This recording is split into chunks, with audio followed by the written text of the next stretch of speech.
समय police YouTube channel में आपका स्वागत है। मैं गुलाम हैदर, एडिटर समय पुलिस। बता दें कि जब से लोकसभा में वक्फ अमेंडमेंट बिल पास हुआ है और प्रेसिडेंट की मोहर लगी है, तब से लोगों में नाराजगी पाई जाती है। बताया जाता है कि कई एक लोगों ने सुप्रीम कोर्ट का दरवाजा भी खटखटाया है और आज सुप्रीम कोर्ट में इस बिल पे सुनवाई चल रही है।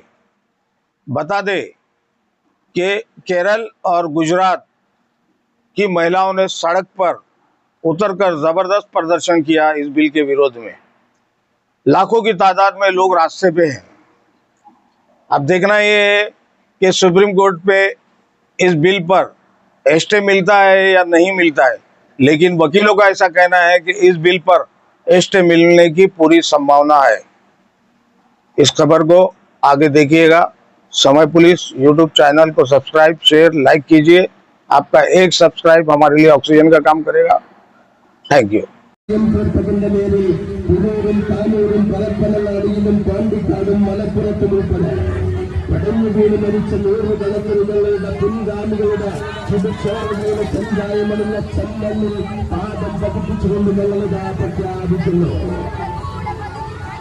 ഇന്ത്യ രാജ്യം ഭരിച്ചുകൊണ്ടിരിക്കുന്ന RSS എന്ന് പറയുന്ന വർഗീയ ഫാസിസ്റ്റ് വിഭാഗത്തിന്റെ മനസ്സിലിരിക്കുന്ന ആഗ്രഹങ്ങളുണ്ട്.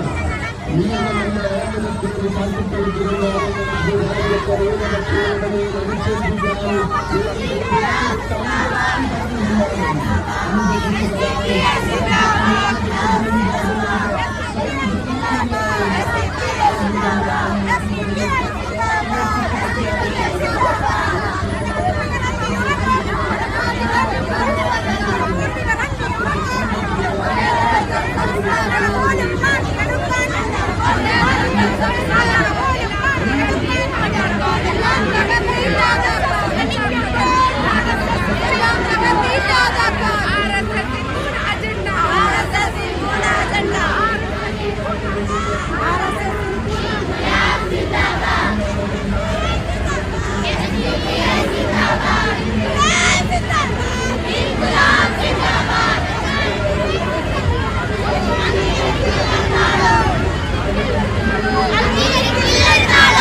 मुसलमान सोया हुआ है, लेकिन मुसलमान सोया नहीं हुआ है।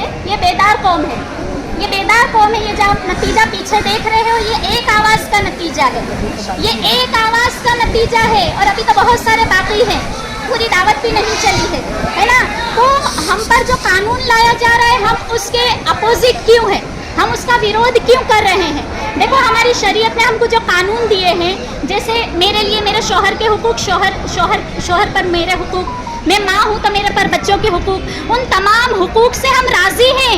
हमारी शरीयत ने जो उसूल दिए हैं उससे हम राजी हैं, तो हम पर नए कानून क्यों लादे जा रहे हैं। और संविधान के मुताबिक है ना, आर्टिकल 26, 28 और 29 के मुताबिक हमें अपने कल्चर को फॉलो करने की इजाज़त है। यानी हर मजहब का लोग है ना, हर मजहब का इंसान अपने मजहब को फॉलो कर सकता है, वो भी आज़ादी के साथ। तो हमको तो हमारे मजहब को फॉलो करने के लिए हमेशा कभी हिजाब पर डांटा जाता है, कभी ट्रिपल तलाक लाया जाता है, कभी हमारे नबी सल्लल्लाहु अलैहि वसल्लम की शान में गुस्ताखी की जाती है। बार बार मुसलमान ही क्यों आ रहा है? बार बार मुसलमान इसलिए आ रहा है कि बेरोजगारी का मुद्दा पीछे हट जाए। बार बार मुसलमान इसलिए आ रहा है कि शिक्षण का मुद्दा पीछे हट जाए। बार बार मुसलमान इसलिए आ रहा है कि औरतों और बच्चों की जो इज्जतें लूटी जा रही है ना, वो मुद्दा सामने ना आए। बस मुसलमान मुसलमान करके हर मुद्दे को आगे लाया जा रहा है, सारे मुद्दे पीछे हैं।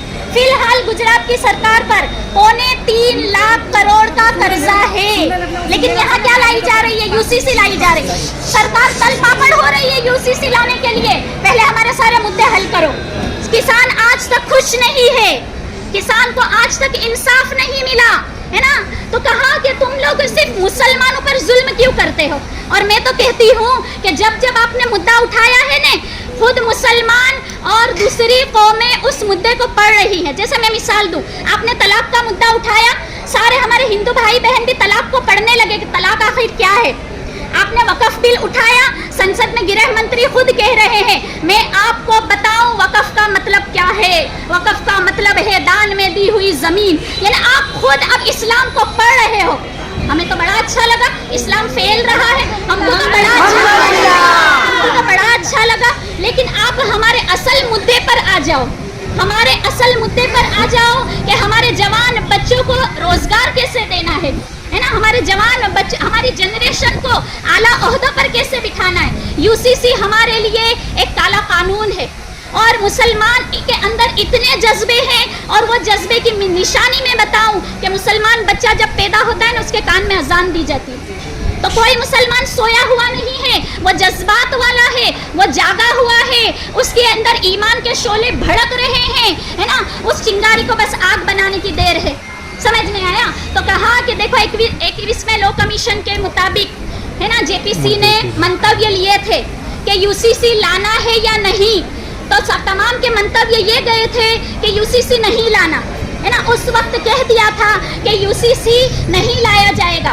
22वां लॉ कमीशन भी मिलाया गया, बिठाया गया, लेकिन वो कमेटी यूं ही स्थगित हो गई। यानी 21 को ही माना जाएगा कि यूसीसी नहीं लाया जाएगा। तो आप तो कॉन्स्टिट्यूशन की हिफाजत करने वाले हो, आप खुद कॉन्स्टिट्यूशन को रोंद रहे हो, आप खुद संविधान को रोंद रहे हो। हमारी बेहतरी के लिए कोई कानून लाओ, हमारी बेहतरी के लिए। और मोदी जी यूँ कहते हैं कि मैं मुसलमान औरतों को अपनी बहनें कहता हूँ, तो बहनों के लिए तो ये कानून हम तो कह रहे हैं हमें ये कानून पसंद नहीं है। तो हमारे लिए कोई ऐसा कानून लाएं कि हम सही तरीके पर सुकून से अपने मुल्क में रह सके। देखो जब भारत आज़ाद हुआ, हमें पाकिस्तान वाले बुला रहे थे, लेकिन हमें तो भारत की मिट्टी में पैदा हुआ और भारत में ही दफन होना है। हम अपनी खुशी से यहाँ रहे हैं, तो हमें खुशी से यहाँ रहना है। ओके।